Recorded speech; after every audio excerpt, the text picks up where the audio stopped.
এই সময় অনেক লোক অনেকভাবে সমস্যার সম্মুখীন হয়ে, কেউ বেডরুমের মধ্যে পড়ে আছে অসুস্থ হয়ে, কেউ কাজকামের মধ্যে ব্যস্ত আছে, কিন্তু আল্লাহ পাক ওই সমস্ত জায়গা থেকে মুক্ত করে আল্লাহ কবুল করেছেন বিদায় সালাতুল জুমার উদ্দেশ্যে আমরা মসজিদে আসতে পারছি। বলছি আলহামদুলিল্লাহ। লাখ কোটি দরুদ ও সালাম পেশ করছি বিশ্ব মানবতার বন্ধু আকায়ে নামদার তাজদারি মদিনা আহমদে বুলবুল মুহাম্মদুর রাসূলুল্লাহ, বলছি সাল্লাল্লাহু আলাইহি ওয়াসাল্লাম। সম্মানিত মুসল্লি ইকরাম, আমরা তেলাওয়াত করেছি সূরা জিলজাল।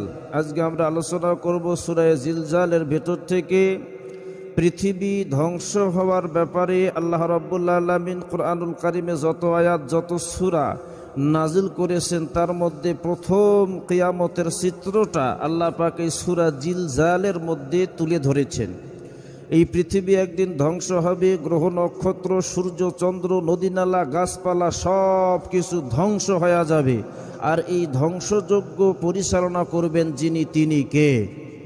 আল্লাহ পাক এই ধ্বংসযজ্ঞ পরিচালনা করবেন। গোটা পৃথিবীর সমস্ত মুহাদ্দিস ইকরাম, মুফাসসির ইকরাম একমত, এই দুনিয়া একদিন ধ্বংস হবে, দুনিয়ার কোনো অস্তিত্ব থাকবে না, দুনিয়া নামক রংবহল ধ্বংস হয়ে যাবে।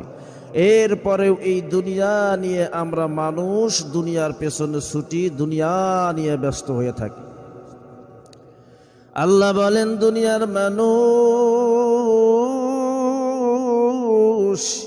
এই দুনিয়ার ক্ষণস্থায়ী আনন্দ উল্লাসে লিপ্ত হয়ে আমি আল্লাহর কিয়ামতের ঘটনাকে ভুলে যাও। এই দুনিয়ার মধ্যে আনন্দ উল্লাসে লিপ্ত হয়ে দাম্ভিকতার সহিত জীবন কাটাচ্ছ, দুনিয়ার পেছনে ছুটতে গিয়ে হালাল হারাম তাকাইতেছ না। আমি আল্লাহর ইবাদত, 5 ওয়াক্ত নামাজ মসজিদে এসে জামাতে আদায় করো না, কিন্তু এই দুনিয়া তোমার আসল ঠিকানা নয়। একদিন এই দুনিয়া ধ্বংস হয়ে যাবে। দুনিয়া ধ্বংস হবার পর আমি আল্লাহর কাছে তোমাকে ধরা খেতে হবে। আমার ভাইয়েরা, আমার বন্ধুগণ, এই পৃথিবীর জমিনে এত নাজ নিয়ামত আমরা উপভোগ করতেছি যে আল্লাহ পাক দুনিয়াটা নিয়ামত দ্বারা সাজায় দিছে।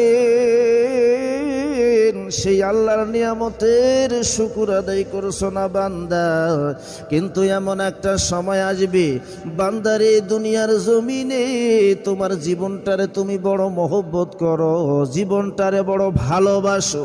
আজকে যদি এই দেহার মধ্যে একটা অসুখ হয়ে যায়, সর্বপ্রথম গঙ্গাচড়া বাজারে সবচেয়ে